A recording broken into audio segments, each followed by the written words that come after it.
Good afternoon, everybody.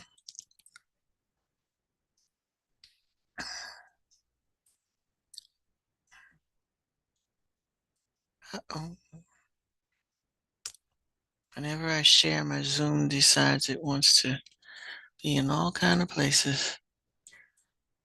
Just changes my entire screen. All right, good afternoon, good afternoon, good afternoon.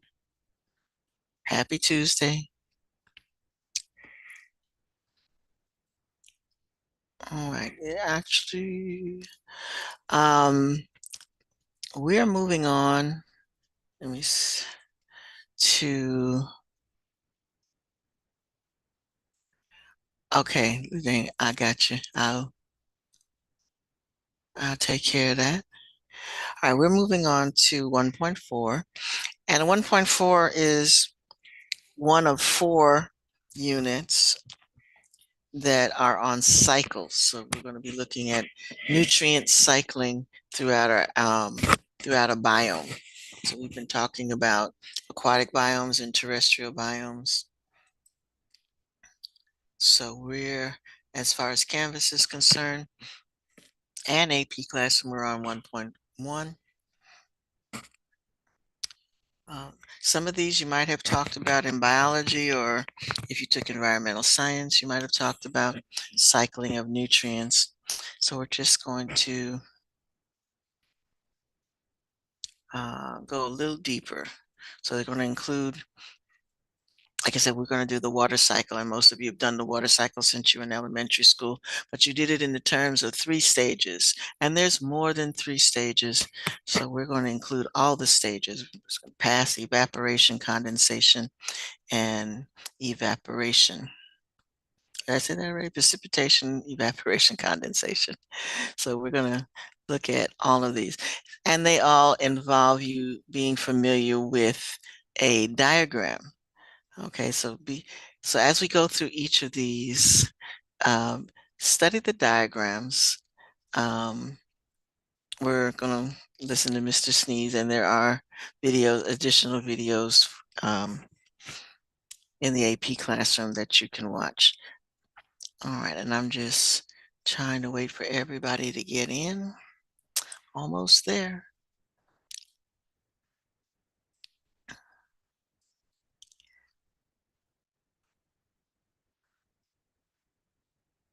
Okay. So again, vocabulary, vocabulary, vocabulary. I did the FRQs, and most of you did very, very well in using the vocabulary. That was very good. Some of you did not answer all parts of the question, and that you didn't explain. So let me switch to the question, and I'll explain what I meant in detail. And this is for those who haven't done it yet. While we're waiting for folks to come in. Okay, biome FRQs. All right.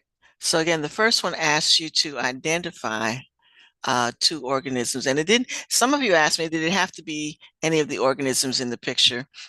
And yes, the picture was there for you to identify 2 organisms that are in the picture. And then describe. Describe means describe, give more than a sentence. How the resource partitioning. So some of you did very well in first defining what is meant by resource partitioning, and then explaining what could be done. So what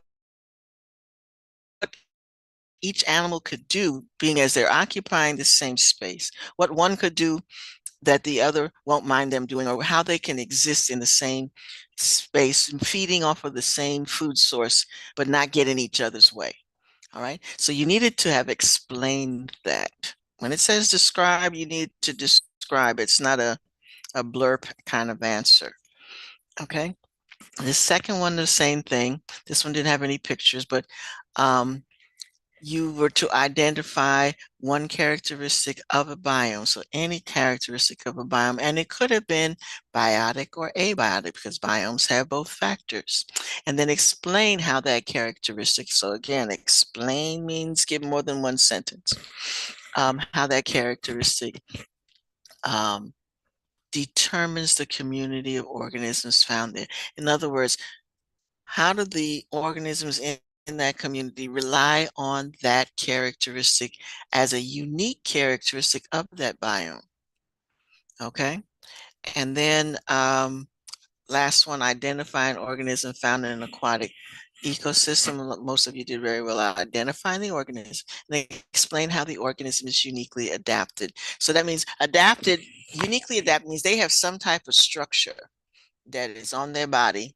If it's a plant, it's some type of physical structure that is allows them to survive in an aquatic environment. And again, we had three kinds of aquatic environments. We have freshwater, saltwater, and we have estuaries.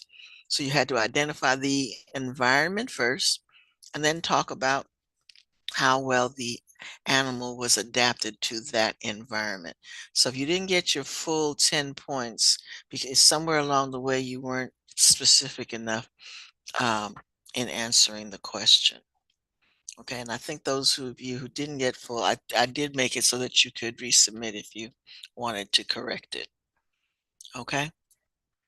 All right. That being said, then there's some of you still haven't done it yet. So now that you've done that, now that I've re-explained that and you haven't done it yet, you should get it right. All right. So back to today's lesson, and anybody else who comes is late. All right. About 3 people, 2 people missing. All right, so I'm going to, so again, we're doing the carbon cycle, the nitrogen cycle, phosphorus, and water cycle as a um, biochemical cycles quiz on all 4 of those. Okay, so just a heads up on how you should prepare for that. So again, they are biochemical cycles, meaning biogeochemical, sorry, biogeochemical cycles. Okay, and the geo meaning earth, and bio meaning living things, and chemical meaning that these are chemical elements. So uh, um, carbon is an element, so that's what makes it chemical, the chemical part of that. It is necessary for living things. And we're going to talk about how it is cycled through the earth and through the atmosphere in our discussion. Okay. All right. So as always, I've got Mr. Sneeds all primed up and ready to talk to you.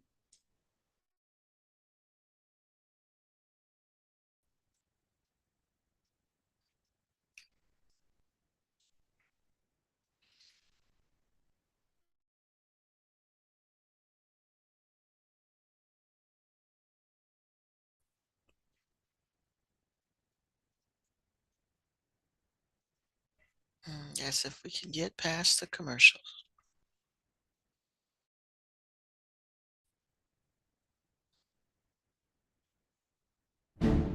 Only Brawny has 3 plies, and it's stronger than Bounty. Full screen. Hey everybody, it's Mr. Smeeds. Welcome to Ape Spaduno for topic 1.4, which is the carbon cycle. Today we'll be focused on how carbon cycles through Earth's systems. So specifically, we'll be looking at the sinks, sources, and he wasn't very loud. You might want to turn the volume up on yours because he's not very loud today.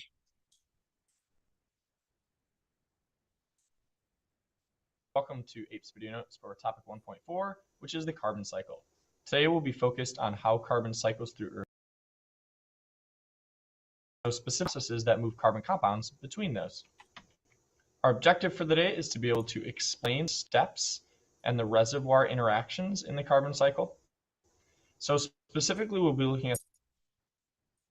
Oops, I'm sorry. I hit mute.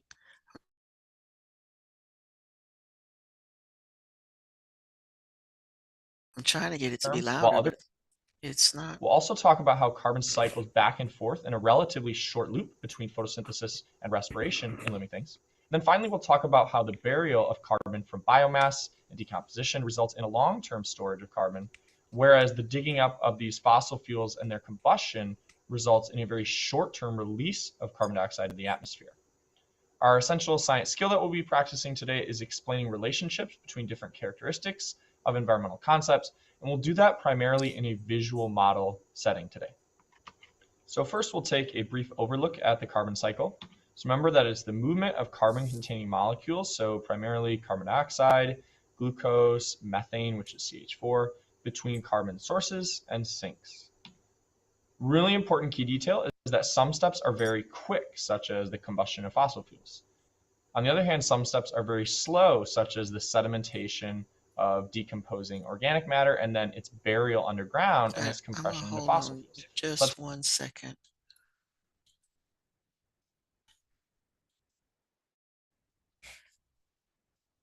I'm trying to.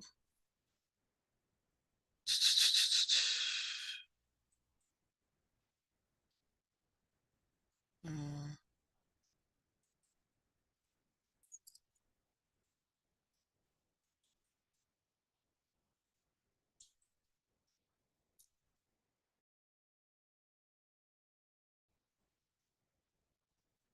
Yeah, Hey everybody, and that's welcome better. to APES Video Notes for topic 1.4, which is the carbon cycle. Today we'll be focused on how carbon cycles through Earth's systems.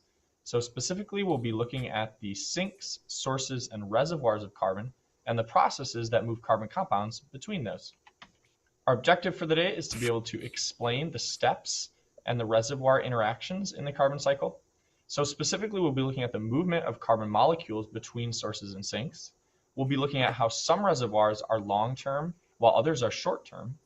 We'll also talk about how carbon cycles back and forth in a relatively short loop between photosynthesis and respiration in living things. And then finally, we'll talk about how the burial of carbon from biomass and decomposition results in a long-term storage of carbon, whereas the digging up of these fossil fuels and their combustion results in a very short-term release of carbon dioxide into the atmosphere. Our essential science skill that we'll be practicing today is explaining relationships between different characteristics of environmental concepts, and we'll do that primarily in a visual model setting today. So first we'll take a brief overlook at the carbon cycle. So remember that it's the movement of carbon-containing molecules, so primarily carbon dioxide, glucose, methane, which is CH4, between carbon sources and sinks. Really important key detail is that some steps are very quick, such as the combustion of fossil fuels. On the other hand, some steps are very slow, such as the sedimentation of decomposing organic matter and then its burial underground and its compression into fossil fuels. So that takes a really long time. And we can see that in this diagram here. Imagine the shells of organic organisms or dead algae floating to the bottom of this ocean. So that's called sedimentation. And then as they're compressed and buried into sedimentary rock or into fossil fuels, that's a really, really long process. Now, on the other hand, pause it for a minute because it's important that you understand that all of these are cycles. So that means, and one of the things you have to remember with cycles is all the elements and all the substances that are in our atmosphere or on our planet have been created one time and then they just keep recycling all of the time. So they become part of something else, they break down and they become part of something else, and it just keeps on doing that. So it's the same molecules that have been there from the beginning of time. They're just recycling all the time. And like you said, some of them are temporary parts of the cycle, and some of them are long period parts of the cycles. That's why you have multiple arrows going everywhere. So when you see these diagrams, make sure you study all parts of the diagram. we look at step 4, the extraction, it's really, really quick to dig up carbon and combust it. And that returns carbon to the atmosphere in the form of CO2. So that's going to lead to an imbalance in the reservoirs that are storing carbon. Because digging up fossil fuels and combusting them releases carbon to the atmosphere far, far, far faster than it's removed through sedimentation and burial, it leads to an imbalance and an increase in carbon dioxide in the atmosphere. Now, this is a problem because the atmosphere is a key reservoir of carbon, But as the level of carbon dioxide in the atmosphere increases, so does the global temperature. So if you've heard of global warming or climate change, this is occurring because humans are increasing the concentration of carbon dioxide in the atmosphere, primarily by digging up these fossil fuels and burning them. So if we talk about carbon sinks, these are carbon reservoirs that are storing more carbon than they release. So we can think of them as taking carbon out of the atmosphere so they can mitigate or reduce the effects of climate change. In the ocean, these are things like algae, which take in carbon dioxide through photosynthesis, and sediments, which store little bits of carbon in organic matter at the bottom of the ocean. And then on land, we have plants, which also do photosynthesis and store carbon in their tissues, either in glucose or in other structural compounds. And we also have the soil, which can store carbon as organisms die and decompose, and their carbon is added to the soil. Carbon sources, on the other hand, are processes that release more carbon than they store. So this is going to increase the concentration of carbon dioxide in the atmosphere.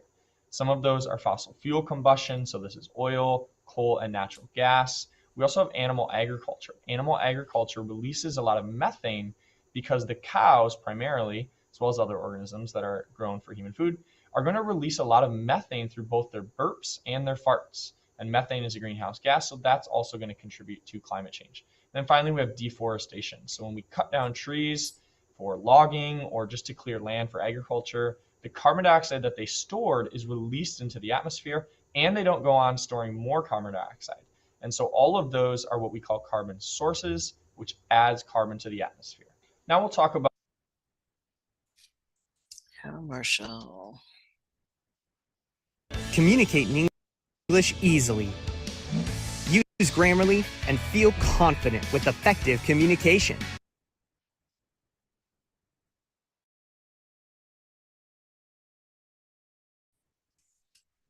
Now we'll talk about photosynthesis and cellular respiration. So photosynthesis, of course, is carried out by plants, algae, and phytoplankton. It's a process where they remove carbon dioxide from the atmosphere and convert it to glucose. Now that glucose is an organic molecule, meaning it is created by a living thing, and it's a biological form of carbon, and it's a storage molecule which stores energy that can be used later in the form of a sugar.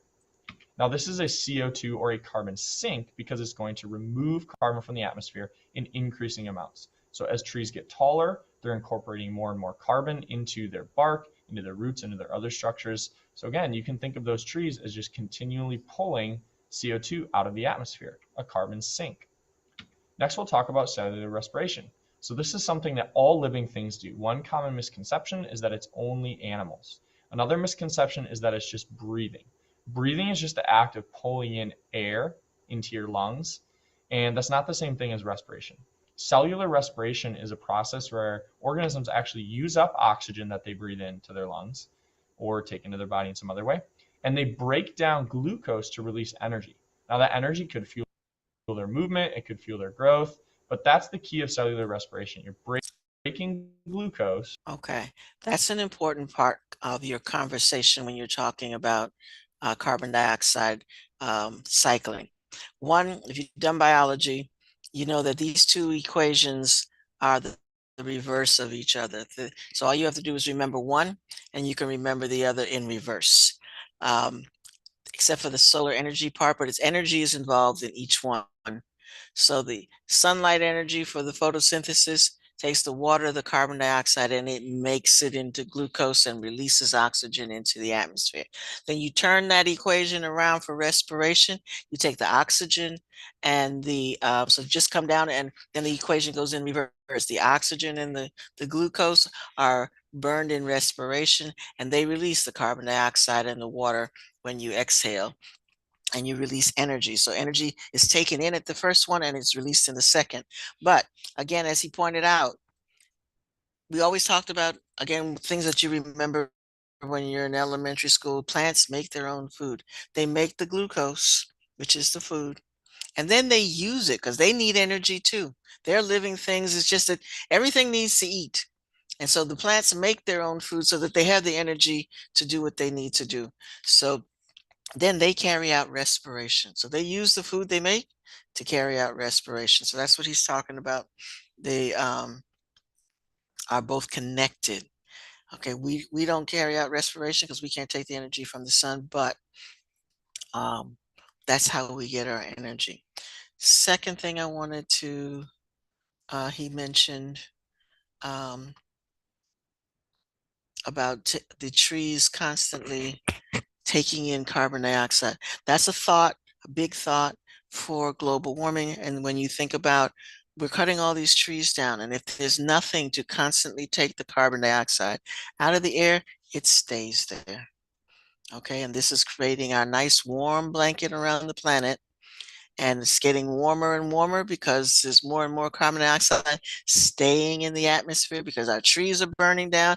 All these forest fires that are going on. There's another one happening out in California and in Europe. They got some fires out there. So there's all these fires destroying all the trees, and there's no trees to take the carbon dioxide out of the atmosphere.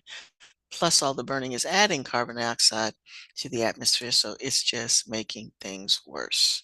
All right, I'm going to stop talking. Okay. Which remember has that carbon from the atmosphere to release energy.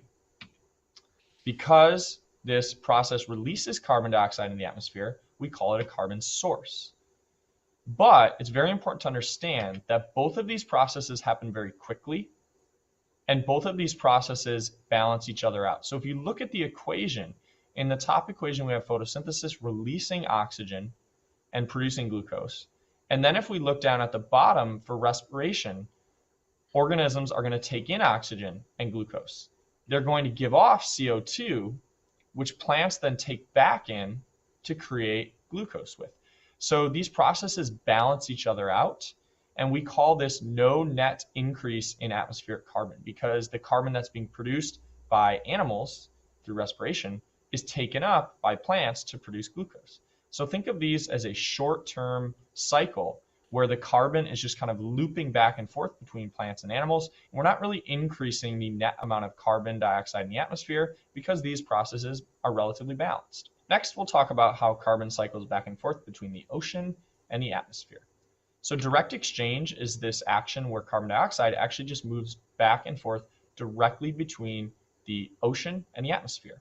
So it can dissolve as a gas right into the ocean and then can dissolve right back into the atmosphere. It's very quick and it occurs in roughly equal directions. So kind of like photosynthesis and cellular respiration, this process results in basically balanced amounts of carbon dioxide in the ocean and the atmosphere. Progressive's Up-Payment Program provides down payment assistance for first-generation home buyers. Now, this is a problem as it relates to global climate change because as we increase the carbon dioxide in the atmosphere, we're also going to increase the carbon dioxide levels in the ocean, and carbon in the ocean leads to ocean acidification. So the ocean becomes more acidic, and that can have consequences for the organisms that live there. If you look at this diagram, look at arrow 5, that's going to show this direct exchange where carbon dioxide can move from the atmosphere directly into the ocean, and then directly out of the ocean right back into the atmosphere. So again, we call that direct exchange. Now, that carbon dioxide in the ocean can be taken up by algae and phytoplankton. So they'll take the CO2 and they will convert it into sugars via photosynthesis. So that's one way that the carbon dioxide can be taken out of the ocean. We also have coral reef and other marine organisms that create shells. They're going to take CO2 out of the ocean as well in order to make their shells, which are made of calcium carbonate. So notice the carbon in calcium carbonate. They're going to have to take that carbon out of the ocean. So they also represent a carbon sink in the ocean. So they can remove some of the CO2 added to the ocean by the atmosphere. Sedimentation is the process where when marine organisms die, so coral or fish or shellfish, the remains are going to sink to the bottom of the ocean floor. And over time, all of the pressure of that water above will smash these organisms down to tiny little pieces that we call sediments. Then burial is a process where these sediments over long periods of time, so thousands, if not millions of years, get compressed by all of the pressure of that water in the ocean above them to form sedimentary rock. So these are things like limestone and sandstone. Because they take so long to form, we call them long-term carbon reservoirs. All right, so we'll wrap up our coverage of the carbon cycle today by talking about burial, extraction, and combustion. So remember that burial is a very slow geological process, meaning it involves rocks, that's going to store carbon in underground sinks like sandstone or even fossil fuels. So the process is that sediments, so little bits of rock or dead organic matter, will be compressed into sedimentary rock or fossil fuel by the pressure of overlying water or rock layers. So think about little bits of organic matter just getting kind of pressed together over and over for just millions of years, and eventually they actually form a new substance, which is either a sedimentary rock or, in this case, a fossil fuel. Fossil fuels, coal, oil, and natural gas, are also formed through this process of burial and sedimentation. So the fossilized remains of organic matter, especially dead ferns, or if we're talking about oil in the ocean, marine organisms like algae and phytoplankton, get compressed by those overlying water or rock layers until they actually compress together to form these fossil fuels. So if we take a look at the diagram here, we can see again organic matter in the ocean, such as fish or plants, get broken down over time to form organic sediments. And then as those are compressed by the amount of water that's over top of them or rock layers, they form fossil fuels such as oil and natural gas. Extraction is the digging up through mining of those fossil fuels and then burning them for energy, which releases CO2 into the atmosphere. So that combustion, so when you put gasoline in your car lights it on fire and it makes your car go, great form of energy, but it releases a lot of CO2 into the atmosphere. And so the problem here, the big takeaway from the carbon cycle, is that burial takes a long time. The formation of fossil fuels takes millions of years, so it's a very long-term carbon reservoir. But then the extraction and combustion of fossil fuels happens very, very quickly, which results in CO2 being added to the atmosphere far faster than it can be taken out. Our practice FRQ for topic 1.4 today will cover the skill of explaining relationships between characteristics of environmental concepts, specifically using a visual representation. So there's a heavy emphasis on using visual models in APES. And you need to identify a process in this diagram that happens very quickly and one that happens very slowly. Then you need to explain how the rate at which fossil fuels are transferred into the atmosphere, as shown in this diagram, has altered the carbon cycle during the past 250 years. So think about a process in this diagram that has changed dramatically over the past 250 years and explain how the rate of that process is altering the carbon cycle. Okay. And I'll, like the last time, Don't let boring I'll post those later. So what I want you, just a couple of things I want you to remember with the terminology that I want you to keep in mind. The term a source, where's the carbon coming from? Sink, what's using it? Not, and he used sink twice, like he was talking about the sediments falling, sinking to the bottom of the ocean. We're not talking about that sink. Okay, sink meaning something that's using the carbon. And then he used the term reservoir, places where the carbon is stored up. So think of those three terms when you are discussing carbon.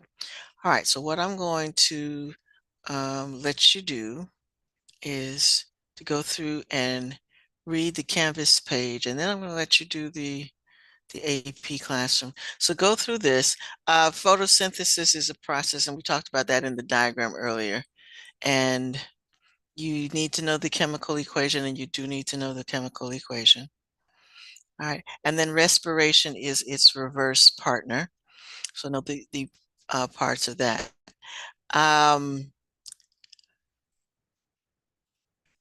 Oh, the other term that he used, organic and inorganic. All right, anything that has carbon in it is an organic substance. So all living things are organic because they're made up of molecules that contain carbon. If you remember from biology, those of you who've had biology, that we have macromolecules, and all the macromolecules are carbon-based except water. Water is an inorganic substance, but it is necessary for life. So our proteins, our carbohydrates, our lipids, nucleotides, they were all macromolecules necessary for life. They all had carbon in them. So that makes them organic substances. So he used that term, organic substances. So that's what makes carbon really, really important to living things, is that all living things are made up of carbon molecules. So we are organic organisms. Um, so be aware of what is consuming, what is taking in the carbon, what is using the carbon, how it's being used, and how it's being disposed of, how it breaks down and is being released. Some of it is cycled back, some of it is stored, but all living things are going to decay, and all of that carbon is going to be stored back in the soil. So that is also part of the cycle. And if it's stored in the rocks, then one of the ways that we get it out of the rocks is weathering.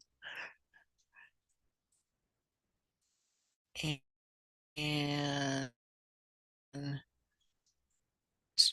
all right, spend a little time reading this part right here as well. Okay, because anthropogenic is a vocabulary word that you need to be familiar with.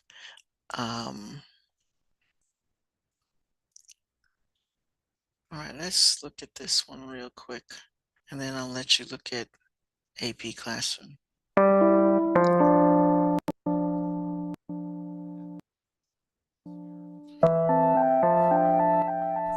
A banana and a chunk of coal both store carbon, yet they are as different as can be. The banana is sweet and delicious. The coal is not. Both were made by plants and store energy from the sun and carbon gas from the air. But carbon in the banana is young and fast, while carbon in the coal is old and slow. NASA launches satellites into Earth orbit to help us watch fast and slow carbon cycling. Higher amounts of carbon dioxide in the air are shown in yellow. Growing plants on land are shaded green. Plants use the sun's energy to remove carbon dioxide from the air to make biomass, such as the banana. Growing plants remove carbon dioxide from the air in spring and summer. In winter, all living things release carbon dioxide back into the air. Some carbon cycles quickly, moving through living things and returning to the atmosphere. Carbon in the banana is young, fast carbon. Just weeks ago, the banana was carbon gas in the air. Hours after you eat it, you breathe out the same carbon back into the air around you. Other carbon cycle slowly, getting buried underground or deep in the ocean. Plants took the coal carbon out of the air hundreds of millions of years ago, long before there were people. That carbon has been locked up ever since, and would stay locked up if we didn't dig it up and burn it. We use coal and other fossil fuels to power our lights and factories, heat our homes, and move around. When this old carbon is burned, we release carbon gas to the air, and can also release black carbon or soot, here shown in purple over the Earth at night, brightest where most carbon is released. Black carbon in the northern hemisphere comes mainly from coal and forest fires. In South America, Africa, and Indonesia, it comes from burning fields and forests that may have stored carbon for hundreds of years. The carbon cycle is balanced if carbon released into the air is the same as what's taken up by the ocean and land. But lately, people have been putting old, slow carbon into the air faster than nature can cycle it back into storage. Why do we care about the carbon cycle? Carbon dioxide acts like a blanket and traps heat, leaving the Earth's surface. Too much carbon dioxide in the atmosphere warms the Earth and leads to other changes, such as melting ice caps and rising sea level. Each of us has a carbon footprint, the amount of carbon we put into the air through the choices we make about food, transportation, and energy. Find out what you can do to reduce your carbon footprint today. All right.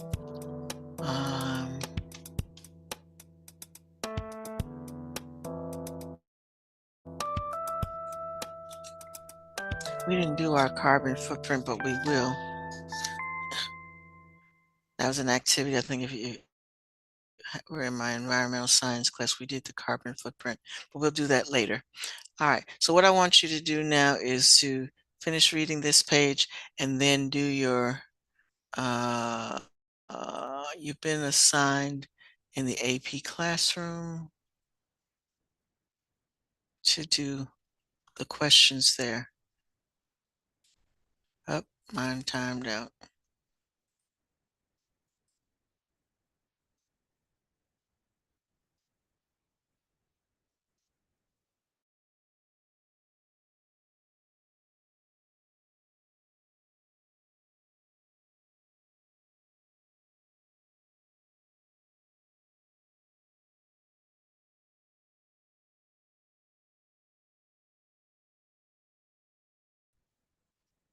Okay. All right. I don't, only 4 and 5 have already been assigned. So don't worry about 5 right now. I assigned it, but that's for people who always like to get ahead. But right now, what you need to focus on is just the carbon cycle. Again, the videos have been assigned. You can watch them or not watch them. They don't hold points. But you definitely do have to answer the 3 questions. Okay? All right, so go ahead and do that. I'm going to stop sharing, take attendance, and yeah, I'll let that be. Again, if you have the time and you finish those, you can go ahead and do the nitrogen cycle. We'll look at the nitrogen, Mr. Sneeds tomorrow. I do have him listed in your AP playlist if you want to get ahead and watch him as well. Okay, I think somebody got kicked out and he needs to come back.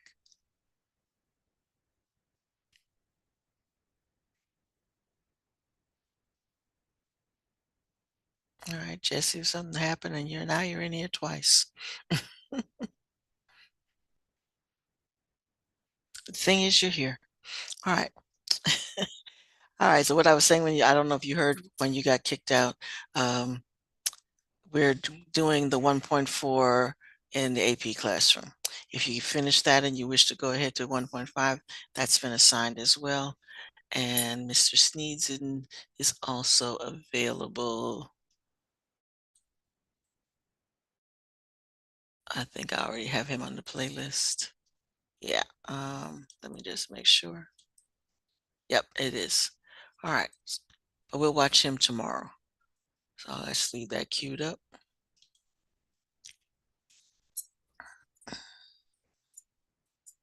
But definitely read this first.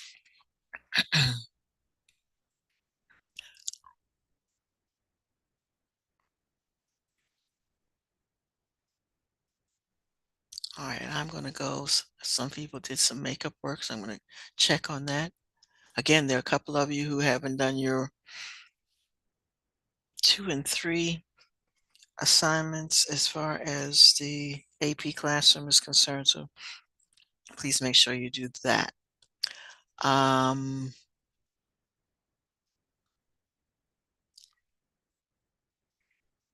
Yeah, that's it.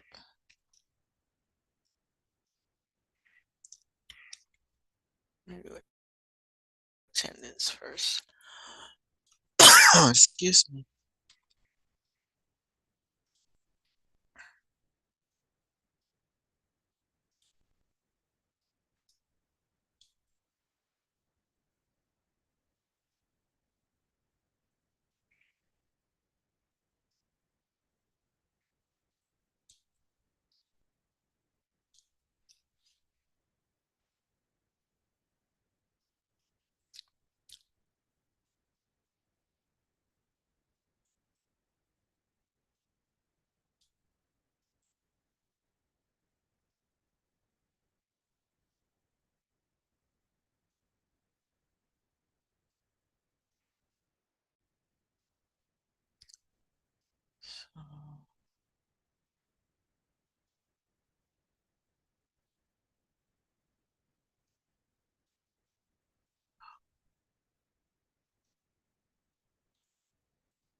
Abigail, are you with us?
What's that?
I got people who are working on nitrogen who haven't even looked at carbon first.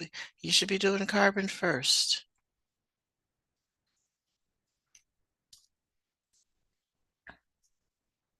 Which is why sometimes I don't like to assign things ahead of time to keep you focused on the ones you need to do first. So everybody should be doing carbon cycle 1.4.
Mm,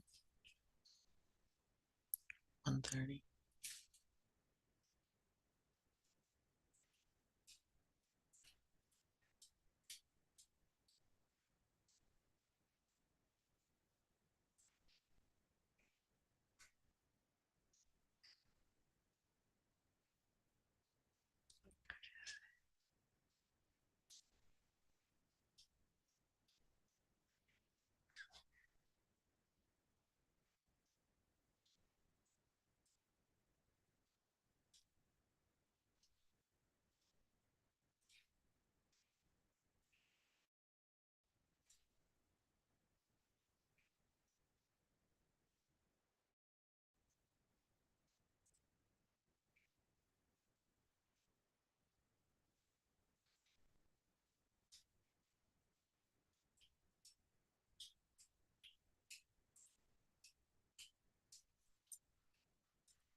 She's trying to get in and can't get in.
All right, don't forget that if you have anything outstanding, please check.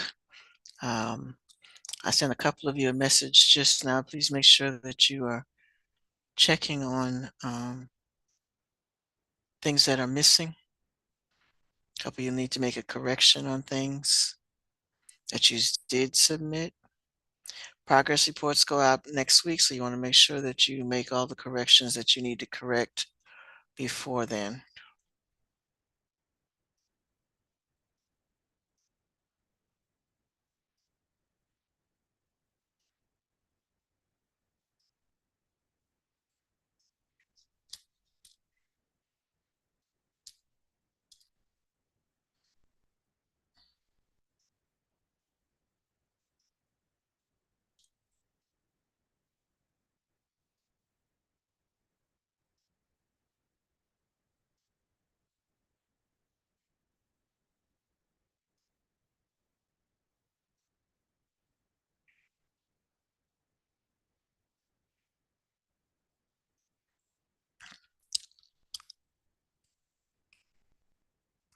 Also, soon, Ms. Martin is going to need a list of people who are actually going to take the AP exam. So be thinking about that. There is a fee, so you need to talk that fee over with your parents as far as whether you're paying for this test or not. You are strongly encouraged to take the exam.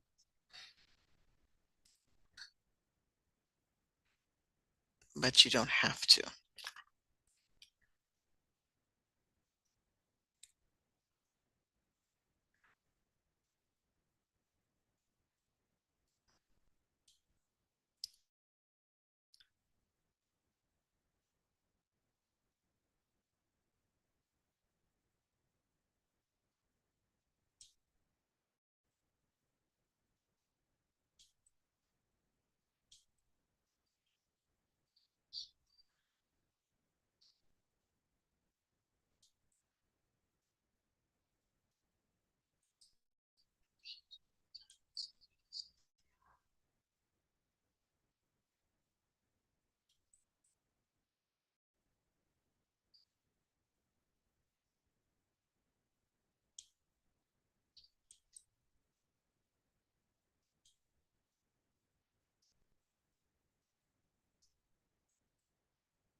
Alrighty.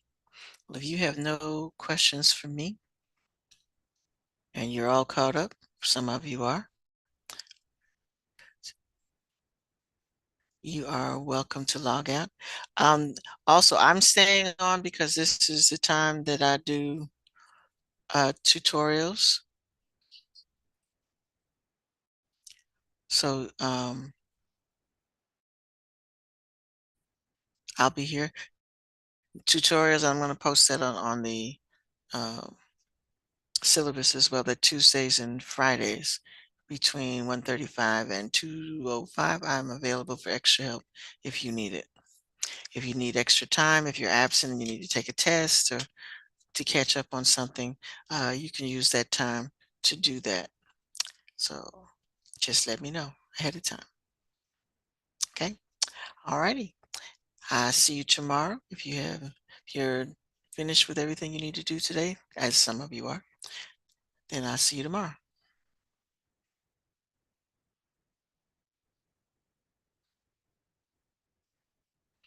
And again, if I sent you a message, please make sure that you get caught up on the things that are missing.